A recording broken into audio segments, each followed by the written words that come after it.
Don't overthink it, it's just paint. Welcome back to another episode of Paint Society and the final episode of the Complete Paint Job series. You might remember from last episode, Pedro and I got this car completely taped up, and then from there, well, we got a nice coat of sealer and paint and beautiful clear coat laid down. Now in this episode, we have the final product right here, and we're gonna show you how we got to this point. So right now, let's turn up the music and get started with the assembly.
We got the car pretty much all assembled. Now it's time to address the little specks of dirt or little imperfections in the paint job. I'm going to show you now how to eliminate those and how to buff it up to a mirror shine.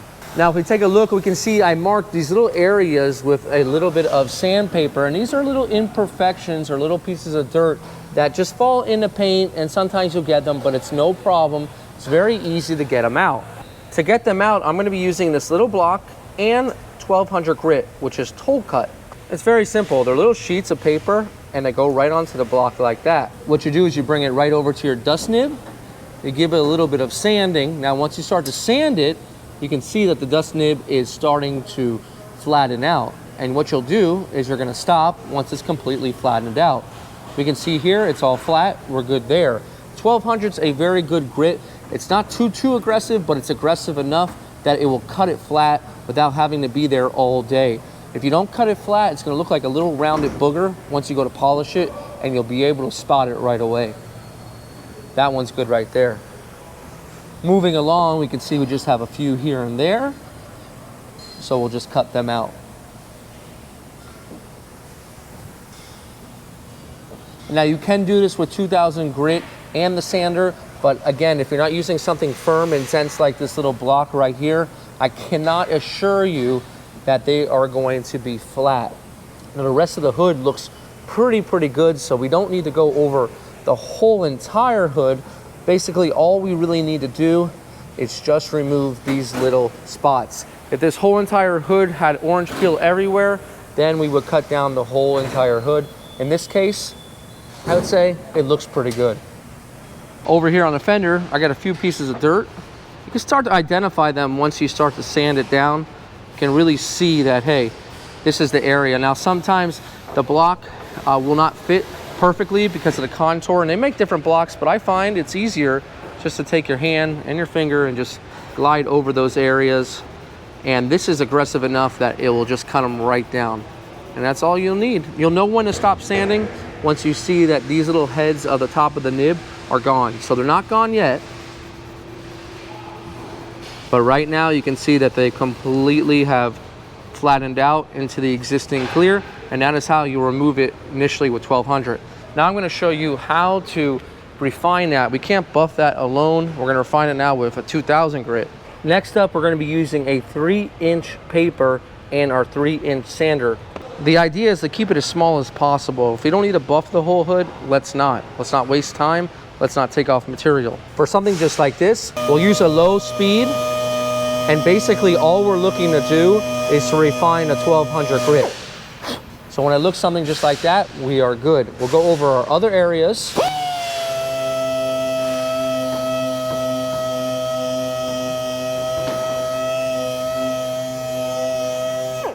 And then we can combine all of these together.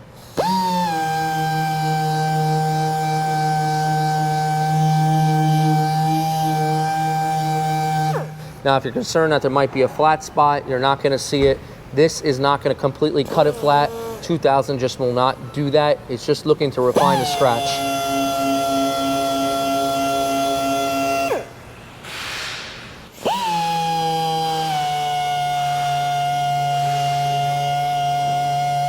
And then over on our fender.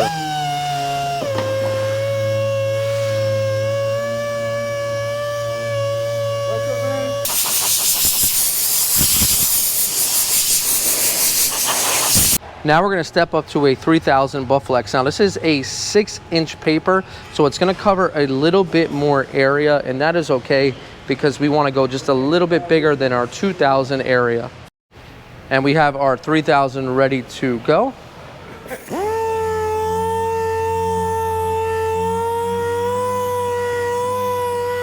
It doesn't take much. You can see it's already getting a little bit more of a shine.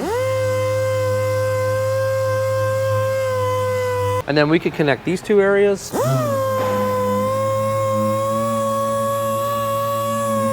And then we'll connect these three.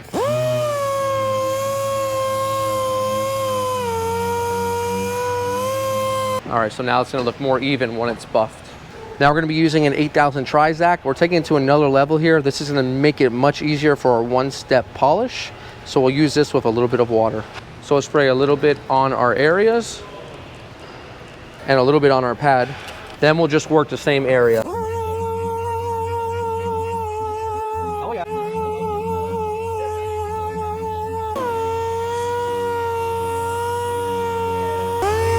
And finish things up on our fender. So once we start to wipe it off, we can see that our sanding marks, although much bigger, have a shine to them. And that's gonna make it much easier to polish. So it's all sanded, it's ready to be polished, but how do we polish? Well, I brought in Juan from Turbo Wax, and this is his brand, and he's a paint correction specialist, something that us painters are not. And he's gonna show us the different tools. He actually has 2 of these machines, and then I ended up buying the newer version.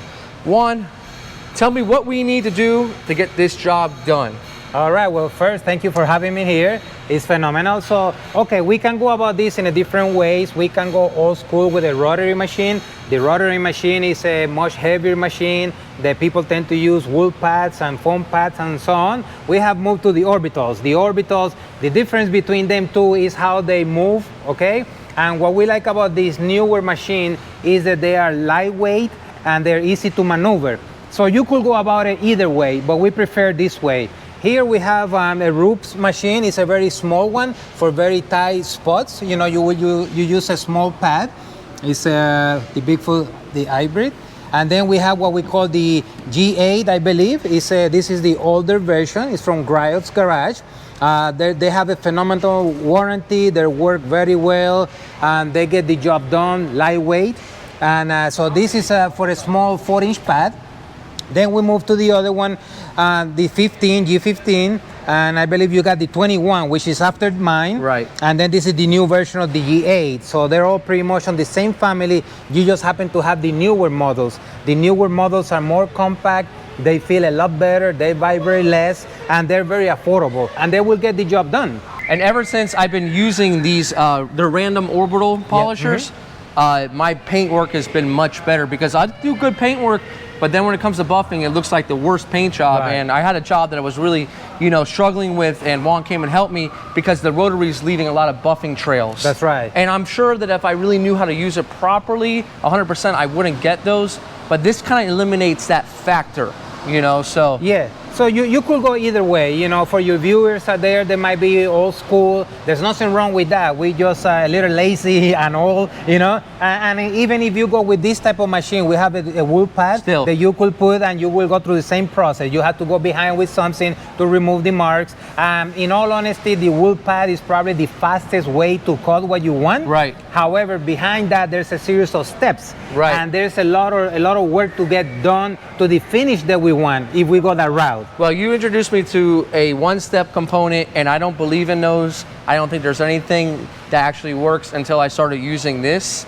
And let's talk to the people and show them exactly what it is so we can apply it on the car. Absolutely. So this is a one-step swirl remover, but it's also going to remove those 8,000 grit scratches. Right, so this is what we call is a Swirl Remover Pro X. And the reason that is the Pro X, because this is actually a professional grade. And what makes this a one-step is there's no fillers, there's no silicone, it's VOC compliance. Many body shops use this. The working time is phenomenal, and the not dust at all. So with the foam pad at these 8,000 sandy marks, we will be able to destroy them with no problem. If we were going to go lower to, let's say, 1,000 or 1,200, then we will change the pad. We will use a more aggressive pad. So we should have no problem to level that up, and the finish will be phenomenal. You will not have to go behind with any other compound. And you won't have to trace it with another polish or any of that. Nothing. All right, let's take a look and see how it does. All right, so one tip for the viewers, your pad selection is important. The pad has to always be clean without any contaminants, and all you need to do is put a small dots in the surface, and then we're going to start in slow speed number 1. And usually for the viewer, we like to go, let's say, 8 times at the length of the panel, so it will be 1 and 1. Yeah, so to the one, other side. Yeah, there we go. 1, 2, yep, 2. There okay. we go. Yep. Now, can you put the polish on the car, or does it have to be on the pad? You could do it either way. What we like to do this, and then we just put a little here, and that's it. And then we're gonna press and start slow and start the traveling.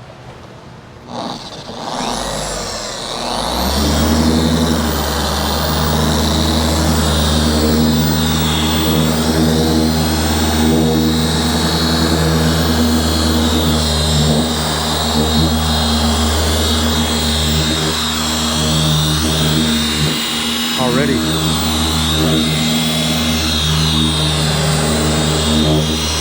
You can see how he's moving up and down and side to side, and I gotta tell you already, it's already polished.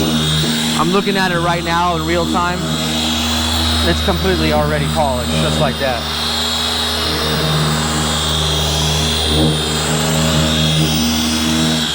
Wow. So that will be what we call the initial pass. Yeah. So the initial pad, and you see how very little product I put. Yeah. I should have put a little more. So now we're gonna clean the surface. We're gonna put a little more product and run a little faster speed and finish it up. You know what I think we should do is pop the hood a little bit. I'll put a little pad under here. Yes. Because these edges commonly get mixed. Yes. Because we just don't get close. So let's do that. For this, we'll just use a bumper bag. Put it right there. Put it down slowly. That's dense enough to hold it up, and now we can get our leading edge. And again, we're gonna start in a slow speed, and then we're gonna increase the speed.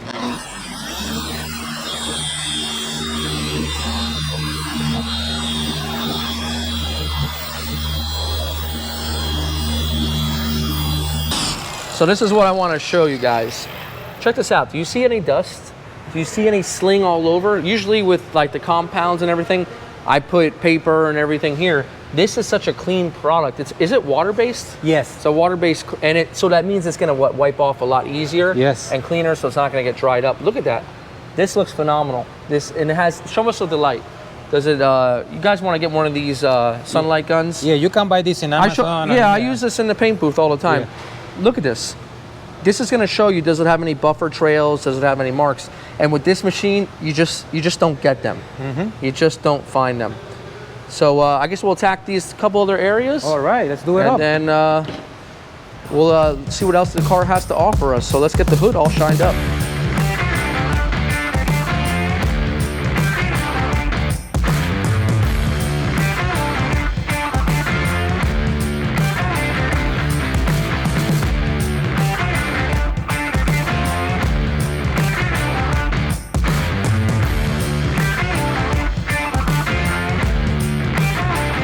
Now there's going to be some areas you just can't get with that bigger buffer. So this is the 4-inch one. So we're going to get right in here. We had a little area we needed to sand, and this fits perfect into these types of areas.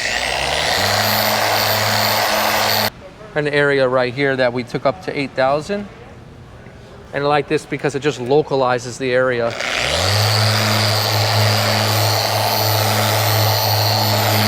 That's all it will need here. And this area is good to go. And our last little area, now another area we have right here is another good reason to use this little one. We had a little dust nib right there. And let's see how this handles it.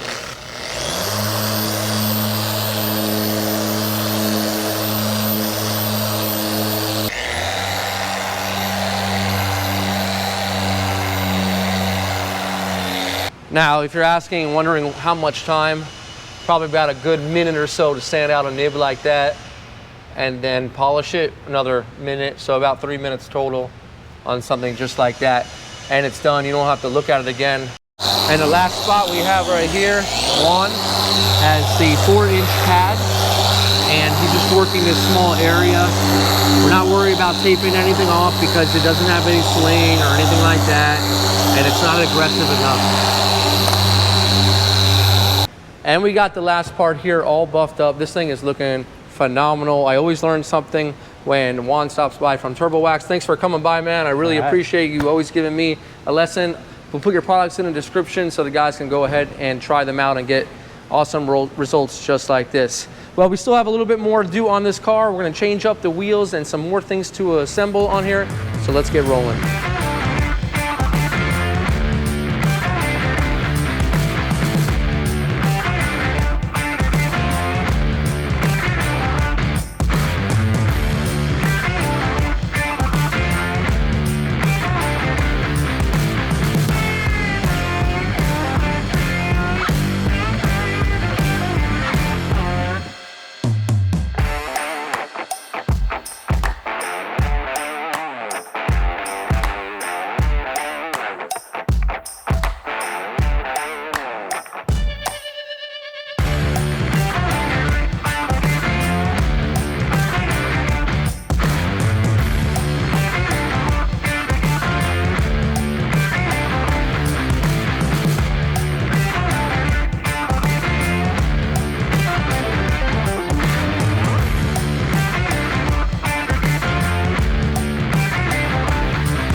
But once we got the whole entire car completely assembled, we didn't want to stop there. The owner wanted to add on an aftermarket lip kit, which was a little bit funny to add on to, but I'm going to show you the steps on how we did it right here.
And we got the lip kit all in the booth. Everything's sanded down completely. Now don't worry about these little areas.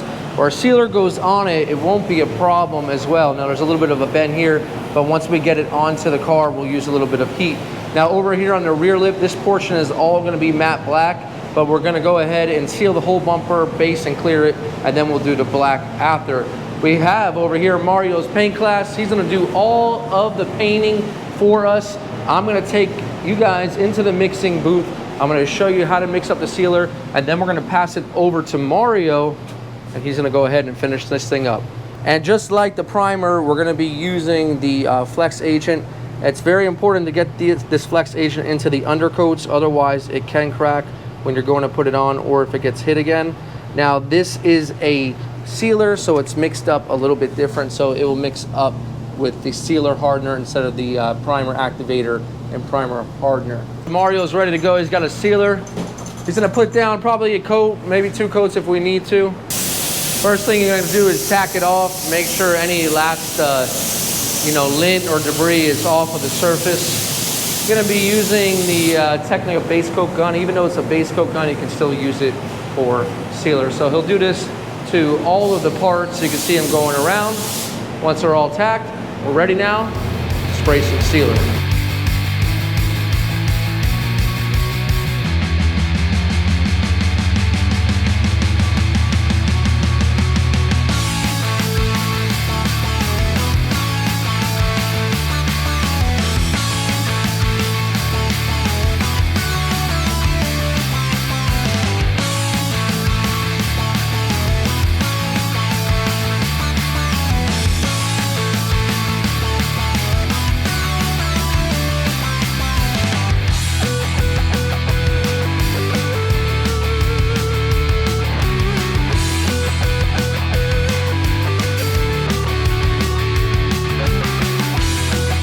All right, so Mario laid down a really nice coat of sealer. You can see now we have a beautiful substrate. This is why I love sealer, because if we were to put base right over that primer, well, we would probably be basing 2 or 3 more coats to get full coverage. And the sealer protects and smooths out all of our sanding scratches. And the best thing is, it don't sand sealer. So all we gotta do now is lay down maybe 2 coats of base, and then we'll move on to our clear. You can see where it's still kind of a little bit shiny and it's a little bit dull. That means it's just flashing off. That's all it is. So we'll allow this to dry for another 15 minutes or so, and then Mario and I will start hitting up our base coat. Mario's got the Habanero Red in the paint gun. He's gonna lay down, let's see, about 2 or 3 coats.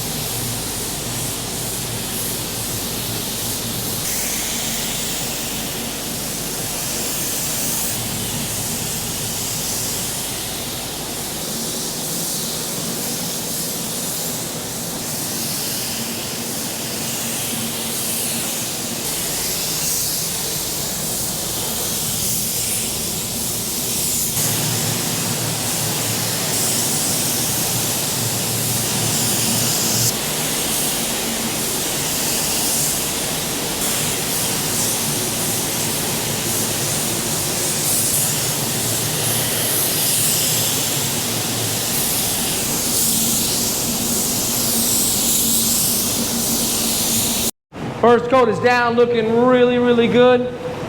We're gonna probably put 2 more on. Mario's gonna go into time-lapse mode. Hit it, Mario.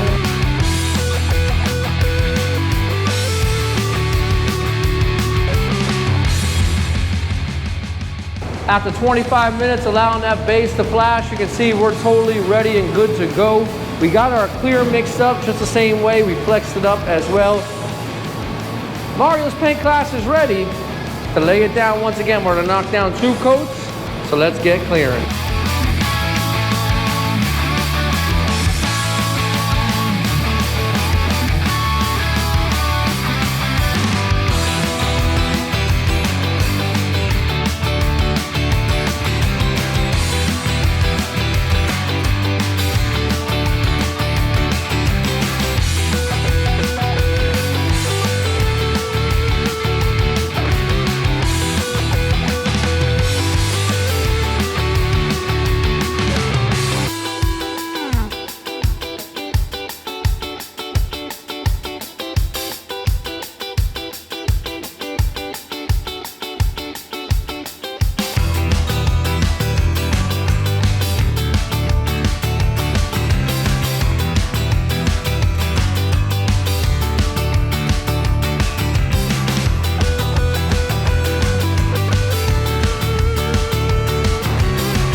Wow, that looks really good.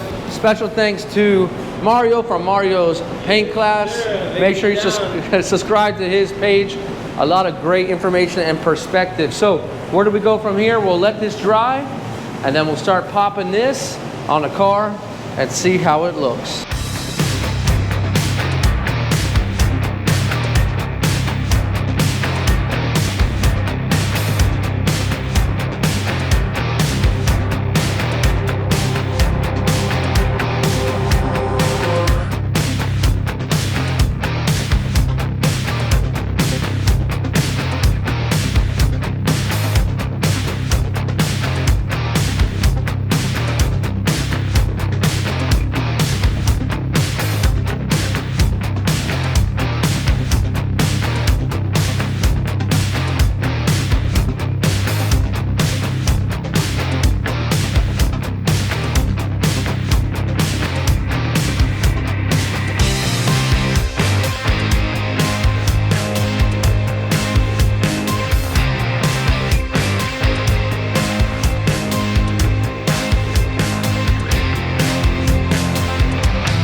And with that, that's going to complete this episode and this 6-set series of episodes on how to do the full complete paint job. Now, if you're watching this series from this point and you haven't watched all the episodes, make sure you check them out because there's a lot of knowledge packed into each and every one. I hope you guys enjoyed this and learned a lot along the way. I can't wait to show it to you outside and see how beautiful it looks. Guys, this is Brian from Paint Society reminding you, don't overthink it. It's just paint. Let's check it out.